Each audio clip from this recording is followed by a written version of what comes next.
ಓಂ ಶ್ರೀ ಗುರುಭ್ಯೋ ನಮಃ. ಫ್ರೆಂಡ್ಸ್ ಎಲ್ಲರಿಗೂ ನಮಸ್ಕಾರ. ಓಂ ನಮಃ ಶಿವಾಯ. ವೃಷಭ ರಾಶಿಯವರೇ, ನೀವು ಕಳೆದ ಕೆಲವು ಸಮಯದಿಂದ ಪಡುತ್ತಿದ್ದ ಕಷ್ಟಗಳಿಗೆ ಈಗ ವಿರಾಮ ಹೇಳುವ ಸಮಯ ಬಂದಿದೆ.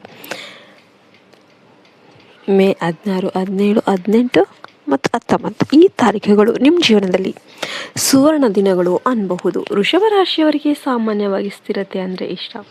ಆದರೆ ಈ 4 ದಿನಗಳಲ್ಲಿ ಸಂಭವಿಸುವ ಬದಲಾವಣೆಗಳು ನಿಮ್ಮನ್ನು ಯಶಸ್ಸಿನ ಹೊಸ ಎತ್ತರಕ್ಕೆ ಕೊಂಡೊಯ್ಯುತ್ತೆ. ಹಣಕಾಸಿನ ಲಾಭ ಮತ್ತು ಕಳೆದು ಹೋದ ನೆಮ್ಮದಿ ಮತ್ತೆ ನಿಮ್ಮದಾಗುತ್ತೆ. ಈ ವಿಡಿಯೋವನ್ನು ಪೂರ್ತಿಯಾಗಿ ನೋಡಿ. ನಿಮ್ಮ ಜೀವನದಲ್ಲಿ ಘಟಿಸಲಿರುವ ಆ ಅದ್ಭುತ ಪವಾಡಗಳು ಏನೇನು ಅಂತ ತಿಳಿಯಿರಿ. ವಿಡಿಯೋ ಅನ್ನೋದು ತುಂಬ ಇಂಟ್ರೆಸ್ಟಿಂಗ್ ಆಗಿರೋದ್ರಿಂದ ಎಲ್ಲಿ ಕೂಡ ಸ್ಕಿಪ್ ಮಾಡಬೇಡಿ, ಕೊನೆಯವರೆಗೂ ನೋಡಿ. ವಿಡಿಯೋಗೆ ಒಂದು ಲೈಕ್ ಕೊಟ್ಟು ಜೈ ಶ್ರೀರಾಮ್ ಅಂತ ಕಮೆಂಟ್ ಮಾಡೋದನ್ನು ಮರಿಬೇಡಿ. ವೃಷಭ ರಾಶಿಯವರ ಸ್ವಭಾವ ಮತ್ತು ಬಲ. ವೃಷಭ ರಾಶಿಯವರು ಅಂದರೆ ಅಪ್ರತಿಮ ತಾಳ್ಮೆಯುಳ್ಳವರು. ನೀವು ಒಂದು ಕೆಲಸವನ್ನು ಕೈಗೆತ್ತಿಕೊಂಡ್ರೆ ಅದು ಮುಗಿಯುವವರೆಗೂ ಕೂಡ ಬಿಡೋದಿಲ್ಲ.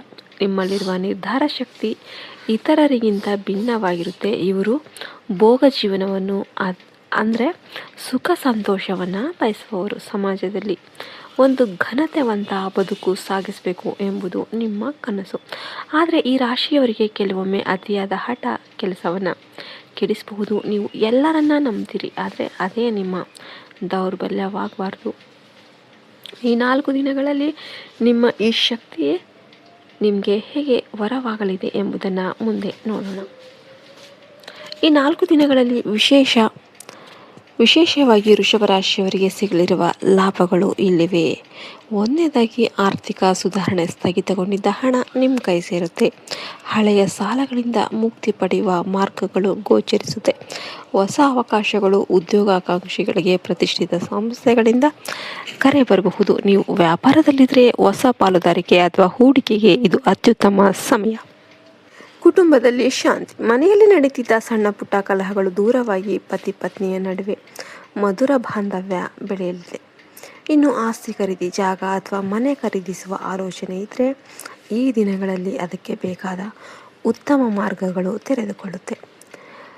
ಇನ್ನು ಎಚ್ಚರಿಕೆ ಮತ್ತು ನರದೃಷ್ಟಿ ಪರಿಹಾರ. ಇದಕ್ಕೆಲ್ಲ ಏನು? ವೃಷಭ ರಾಶಿಯವರ ಏಳಿಗೆ ಕಂಡ್ರೆ ಅಕ್ಕಪಕ್ಕದವರು ಇರೋದಿಲ್ಲ. ನಿಮ್ಮ ಮುಖದ ಮೇಲಿರುವ ಕಳೆ ಮತ್ತು ನಿಮ್ಮ ಅಭಿವೃದ್ಧಿ ಕಂಡು ಜನ ದೃಷ್ಟಿ ಹಾಕ್ಬೋದು. ಇದರಿಂದ ಕೆಲಸದಲ್ಲಿ ವಿಳಂಬ ಅಥವಾ ಅನಾರೋಗ್ಯ ಕಾಡಬಹುದು. ಇದಕ್ಕೆಲ್ಲ ಪರಿಹಾರಗಳೇನು? ಉಪ್ಪಿನ ದೀಪ. ಮನೆಯ ಈಶಾನ್ಯ ಮೂಲೆಯಲ್ಲಿ ಉಪ್ಪಿನ ದೀಪ ಹಚ್ಚೋದು ನಿಮ್ಮ ಮನೆಯ ನೆಗೆಟಿವ್ ಎನರ್ಜಿಯನ್ನು ದೂರ ಮಾಡುತ್ತೆ.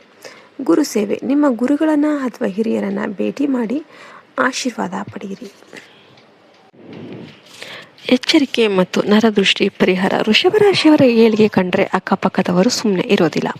ನಿಮ್ಮ ಮುಖದ ಮೇಲಿರುವ ಕಳೆ ಮತ್ತು ನಿಮ್ಮ ಅಭಿವೃದ್ಧಿ ಕಂಡು ಜನ ದೃಷ್ಟಿ ಹಾಕ್ಬೋದು. ಇದರಲ್ಲಿ ನಿಮಗೆ ಕೆಲಸದಲ್ಲಿ ವಿಳಂಬ ಅಥವಾ ಅನಾರೋಗ್ಯ ಕಾಡಬಹುದು. ಇದಕ್ಕೆಲ್ಲ ಪರಿಹಾರಗಳು ಉಪ್ಪಿನ ದೀಪ. ಮನೆಯ ಈಶಾನ್ಯ ಮೂಲೆಯಲ್ಲಿ ಉಪ್ಪಿನ ದೀಪ ಹಚ್ಚೋದು ನಿಮ್ಮ ಮನೆಯ ನೆಗೆಟಿವ್ ಎನರ್ಜಿಯನ್ನು ದೂರ ಮಾಡುತ್ತೆ. ಗುರು ಸೇವೆ. ನಿಮ್ಮ ಗುರುಗಳನ್ನು ಅಥವಾ ಹಿರಿಯರನ್ನು ಭೇಟಿ ಮಾಡಿ ಆಶೀರ್ವಾದ ಪಡೀರಿ. ಅನ್ನದಾನ. ಹಸಿದವರಿಗೆ ಒಂದು ಹೊತ್ತಿನ ಊಟ ನೀಡಿ ಅಥವಾ ದೇವಸ್ಥಾನಕ್ಕೆ ಅಕ್ಕಿಯನ್ನು ದಾನ ಮಾಡಿ. ಇದರಿಂದ ನಿಮ್ಮ ಮೇಲೆ ಇರುವ ದೋಷಗಳು ಕರಗುತ್ತೆ. ಇನ್ನು ಮಕ್ಕಳ ಮತ್ತು ವಿದ್ಯಾರ್ಥಿಗಳ ಬಗ್ಗೆ. ವಿದ್ಯಾರ್ಥಿಗಳಿಗೆ ಈ ಸಮಯ ಓದಿನಲ್ಲಿ ಏಕಾಗ್ರತೆ ಹೆಚ್ಚಿಸುವ ಸಮಯ ಆಗಿರುತ್ತೆ. ಪರೀಕ್ಷೆಗಳಲ್ಲಿ ಉತ್ತಮ ಫಲಿತಾಂಶ ನಿರೀಕ್ಷೆ ಮಾಡ್ಬೋದು. ಮಕ್ಕಳ ವಿಷಯದಲ್ಲಿ ಇದ್ದ ಆತಂಕಗಳು ದೂರವಾಗುತ್ತೆ. ನಿಮ್ಮ ಮಕ್ಕಳು ನಿಮ್ಮ ಮಾತನ್ನು ಕೇಳುವಂತಾಗೋದಕ್ಕೆ ಮನೆಯಲ್ಲಿರುವ ಹಿರಿಯರಿಗೆ ಗೌರವ ನೀಡಿ ಮತ್ತು ಶನಿವಾರದಂದು ಅಶ್ವತ್ಥ ಮರಕ್ಕೆ ನೀವು ತಪ್ಪದೆ ಪ್ರದಕ್ಷಿಣೆಯನ್ನು ಹಾಕಿ. ಇನ್ನು ನೀವು ಯಾವತ್ತೂ ನೆನಪಿಡಿ, ಅದೃಷ್ಟ ನಿಮ್ಮ ಬಾಗಿಲು ತಡ್ತಾ ಇದೆ, ಆದರೆ ನಿಮ್ಮ ಪ್ರಯತ್ನ ನಿಲ್ಲಿಸಬಾರ್ದು. ನೀವು ಪ್ರಯತ್ನ ಮಾಡದೆ ಅದೃಷ್ಟ ಬರಬೇಕು ಅಂದರೆ ಯಾವುದೇ ಕಾರಣಕ್ಕೂ ಬರೋದಿಲ್ಲ. ಮೇ 16ರಿಂದ 20ರವರೆಗೆ ನೀವು ಮಾಡುವ ಪ್ರಾರ್ಥನೆ ಪ್ರಯತ್ನ ಎರಡೂ ಫಲವನ್ನು ನೀಡುತ್ತೆ. ಈ ಮಾಹಿತಿ ನಿಮಗೆ ಸಹಕಾರಿಯಾಗಿದ್ದರೆ ಕಮೆಂಟಲ್ಲಿ ಜೈ ಗುರುದೇವ, ಓಂ ನಮಃ ಶಿವಾಯ ಅಂತ ಬರೀರಿ. ನಿಮ್ಮ ಫ್ರೆಂಡ್ಸ್ ಕೂಡ ಈ ವಿಡಿಯೋ ಶೇರ್ ಮಾಡಿ. ಎಲ್ಲರಿಗೂ ಶುಭವಾಗಲಿ. ಜೈ ಹಿಂದ್, ಜೈ ಭಾರತ್ ಮಾತೆ. ಹರಿ ಓಂ ತತ್ಸತ್. ಸರ್ವೇ ಜನ ಸುಖಿನೋ ಭವಂತು.